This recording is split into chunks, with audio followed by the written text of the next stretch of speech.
Bonjour, nous sommes le mercredi 2 décembre 2020 et je vous propose la situation des cultures.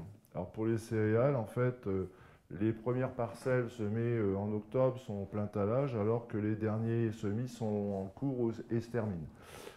Au niveau des situations des insectes, on a toujours quelques pucerons observés sur les parcelles. Peu de pucerons, mais des vols qui se sont étalés pendant plusieurs jours. Les premières arrivées de vols, on les a constatées il y a à peu près 2 semaines. Beaucoup de parcelles ont été protégées, puisque en dessous du seuil de 10% des plantes atteintes et colonisées, finalement, on intervient lorsque les pucerons sont là depuis plus de 10 jours. Donc la semaine dernière, il y a eu pas mal d'interventions sur ces parcelles-là.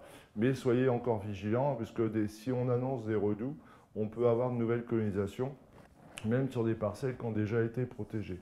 Donc maintenez la surveillance, ne tenez pas compte de la date, mais plutôt des conditions climatiques. Pour les limaces, on a aussi quelques dégâts de limaces sur des hérons, mais beaucoup moins qu'une année classique, puisqu'en fait, avec la sécheresse qu'on a connue cet été, finalement, on a une partie de la population de limaces qui a été détruite, donc une activité observée, mais peu importante. Alors pour les désherbages, mieux vaut stopper les désherbages aujourd'hui, puisqu'en fait on a des conditions climatiques qui sont plus très favorables avec des baisses de température. On pourrait même avoir une sensibilisation au froid des dernières levées, donc attendre plutôt maintenant le printemps pour reprendre les désherbages. Alors pour les sorges de printemps, les semis sont en cours. On a les premières levées qui sont observées. Soyez vigilants par rapport aux conditions de semis. L'orge de printemps est très sensible au lissage et au tassement. Privilégiez les conditions de semis à la date, mais sur des sols sableux ou des sols crayeux. À faible réserve en eau, finalement, des semis précoces, c'est plutôt favorable, avec le risque malgré tout de sensibilité au gel, puisqu'on est sur des espèces qui ne sont pas résistantes au froid. Alors pour les pois d'hiver, les derniers semis se terminent, les premières levées sont observées. Attention, désherbage de post-semis, ça sensibilise au froid. Préférez plutôt des interventions de printemps. Le pois d'hiver peut être pénalisé par des gros coups de froid et d'autant plus que l'on a désherbé, ça le sensibilise un petit peu.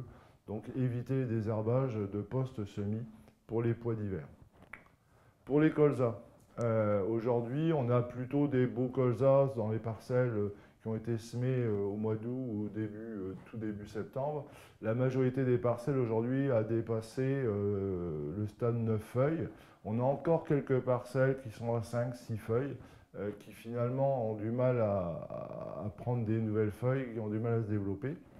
Au niveau des altises, sur les pièges, on arrive à quand même avoir pas mal de chenilles, beaucoup moins que l'année dernière malgré tout. Bon, voilà, aujourd'hui, on continue de les observer. On est en pleine période de risque par rapport aux larves.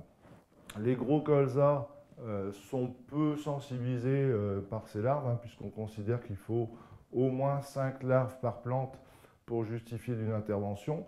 Là où on a plus d'inquiétude, c'est sur les petits colzas, qui sont à 5, 6, 7 feuilles, où là, entre 1 à 3 larves, on considère que le risque est important.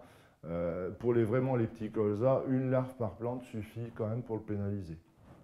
Alors les limaces sont parfois observées sur des parcelles de colza, même sur des gros colzas, en particulier dans les sols motteux, puisque les conditions de semis cet été étaient quand même pas très favorables.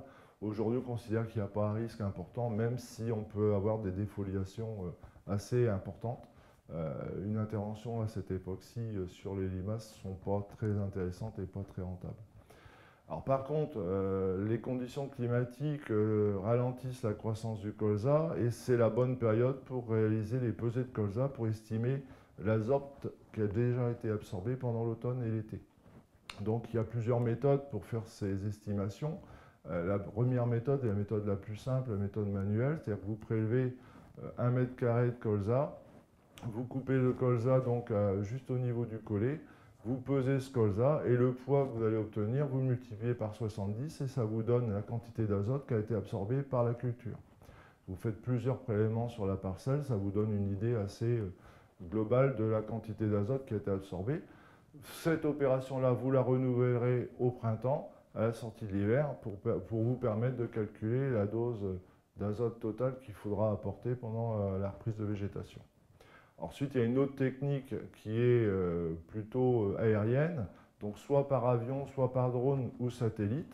Alors le drone et l'avion, ça fonctionne bien, mais les conditions climatiques sont souvent un frein pour réaliser ces mesures. Le satellite est plus confortable par rapport à ça, puisqu'en fait, le satellite que l'on utilise passe au-dessus de notre territoire tous les 5 jours. Donc ça veut dire que si on a une couverture nuageuse, on peut très bien se récupérer sur la semaine suivante ou les semaines suivantes.